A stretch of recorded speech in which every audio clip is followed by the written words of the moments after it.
এই সব কিছু যখন আল্লাহ শেষ করে দিলেন, বড়ই আশা করেছিলাম সবাই আল্লাহ শুকরিয়া আদায় করবে। আমাদের যুবক যুবতী যারা একটা আকাঙ্ক্ষা নিয়ে লড়াই করেছিল, বুক চিতিয়ে তাদেরকে সম্মান করবে। আফসোস, কেউ কেউ তাদেরকে অপমান পদস্থ করতে লাগলো, তুচ্ছ তাচ্ছিল্য বলে কথা বলতে লাগলো, তাদেরকে কোনো পাত্তাই দিতে লাগলো না। এই জুলাইটাকে কোনো স্বীকৃতি দিতে চাইল না। আবার এক সময় তখন দেখলো জুলাই বাংলাদেশি জুলাই, আপনার মানুষ মিশে গেছে জুলাইয়ের সাথে, তখন বলে এই জুলাই আমরা মাস্টার নয়। How surprise!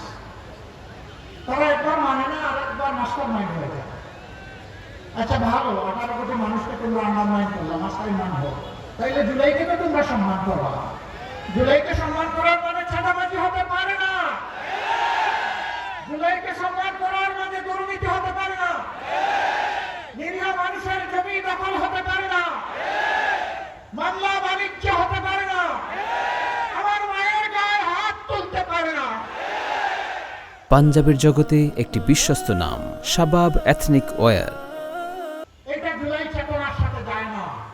এরপরে আমরা আসতে যে দিকে আগাতে চাই, একটা দল সামনে একটা বাদ দিয়ে দেয়, আমাদেরকে আগাইতে দেয় না, তার সাক্ষী এই জাতি। জুলাই সংস্কার প্রস্তাবগুলো যাবে, গণভোট হবে, বলে যে গণভোট আবার কিসের। এরপরে ঠেলা খেয়ে যখন মানলো, তখন বলে যে না, গণভোট আলাদা হতে পারে না, না একই দিনে হতে হবে। আমাদের দাবি ছিল গণভোটটা আগে হোক, তাহলে গণভোটও সুন্দর হবে, জাতীয় সংসদ নির্বাচনটাও সুন্দর হবে। তাদের দাবির প্রাপ্তিতে করা হলো।